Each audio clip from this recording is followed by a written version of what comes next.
je suis Abdoulaye Ndao, je suis sénégalais, je suis directeur artistique et photographe. Je suis né à Lyon, plus particulièrement au département, à l'arrondissement Rhône, en France. Et j'ai grandi à Kaolack de, si vous voulez, un an à 5 ans. J'étais à Kaolack. C'est là-bas que j'ai fait mes études préscolaires. Et je suis revenu à Dakar et j'ai continué là-bas mes études.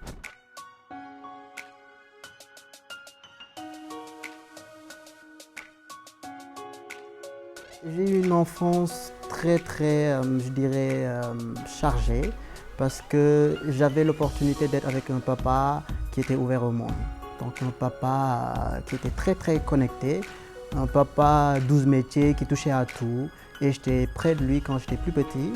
J'étais très terrible, mais j'avais de côté une mère qui était très pieuse et qui me donnait des conseils sur la vie, sur beaucoup de choses. Et donc du coup, j'étais dans ces deux tranches-là entre le papa qui était perfectionniste, qui te poussait à aller de l'avant, et la maman qui était là pour catalyser le tout.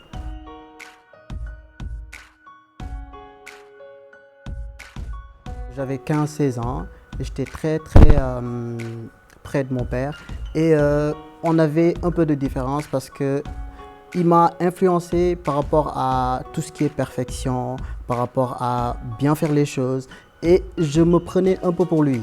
Donc j'étais dans plusieurs choses à la fois. Je jouais au basket. Alors le pourquoi je jouais au basket, c'est que je suis courte de taille. Et c'était pour moi une façon d'être plus grand. Et quand je l'ai fait pendant 2, 3, 4 ans, ça m'a plu et j'ai continué ça comme sport. Et à part le basket, donc vu que j'aimais tout ce qui est art visuel, j'ai fait un blog qui était très célèbre. Le blog en l'occurrence s'appelait galsenvibe.skyblog.com où je mettais des montages parce que je touchais également à Photoshop.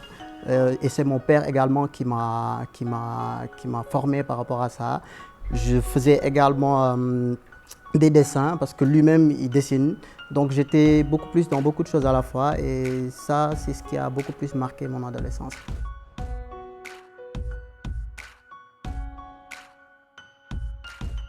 Moi je suis diplômé en management des technologies de l'information et de la communication et j'ai fait un master en communication d'entreprise. Donc vous me direz que comment ça s'est fait que je me suis retourné vers la photographie. Alors depuis que je suis tout petit, moi j'aimais tout ce qui est art visuel. J'aimais observer les choses parce que moi, quand je sors dans la rue, tout ce qui m'entoure m'étonne. Parce que moi, les choses ordinaires, c'est des choses extraordinaires. Et la seule manière pour moi de refléter ce que je pense, ce qui est dans mon cœur, mes émotions, c'est à travers une image que je peux faire ça. Donc ça, c'est deux métiers qui sont liés et qui me permettent d'aller de l'avant par rapport à ce que je fais.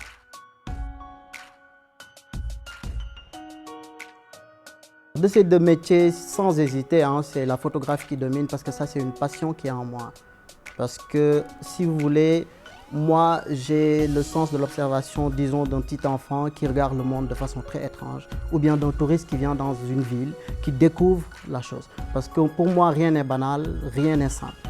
C'est pourquoi, à travers mes images, vous allez voir que c'est des choses qui sont très simples, mais avec une vue qui est différente.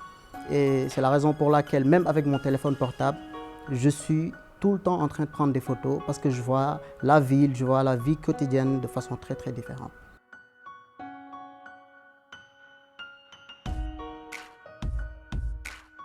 Dans ce monde, j'ai 3 références. Le premier, c'est Cheikh al-Islam Ibrahima Niass. De par sa sagesse, de par son parcours, de par les valeurs qu'il a su inculquer aux musulmans, à ses disciples. La deuxième personne, c'est mon père, parce que c'est une personne, je dirais, qui pousse toujours les choses de l'avant. C'est-à-dire c'est une personne qui m'a beaucoup marqué dans la mesure où il m'a toujours montré qu'il faut tout faire pour atteindre la perfection. Donc c'est une personne qui ne recule jamais, qui a des valeurs que je respecte. Les valeurs, c'est quoi? Il faut croire en soi, il faut être digne. Ça, c'est des choses qui m'ont marqué chez lui et naturellement, je suis très content de lui. Donc ça me fait plaisir qu'il soit voilà, une de mes références, quoi. Alors la troisième personne, c'est moi-même. C'est moi-même. Je pense que c'est moi-même parce que je me dis aujourd'hui, même dans le milieu professionnel comme dans le milieu personnel, si on évolue quelque part, il faut croire en soi. Et c'est le fait de croire en soi qui, aujourd'hui, moi, je crois en moi et je pense que rien n'est impossible. Et je ne peux pas aujourd'hui dire que j'ai une référence par rapport à tel secteur, parce que sur chaque secteur, les gens, ils évoluent et ces personnes ont cru en elles. Et c'est dans cette lancée que je me suis dit que la troisième personne, c'est moi, tout simplement.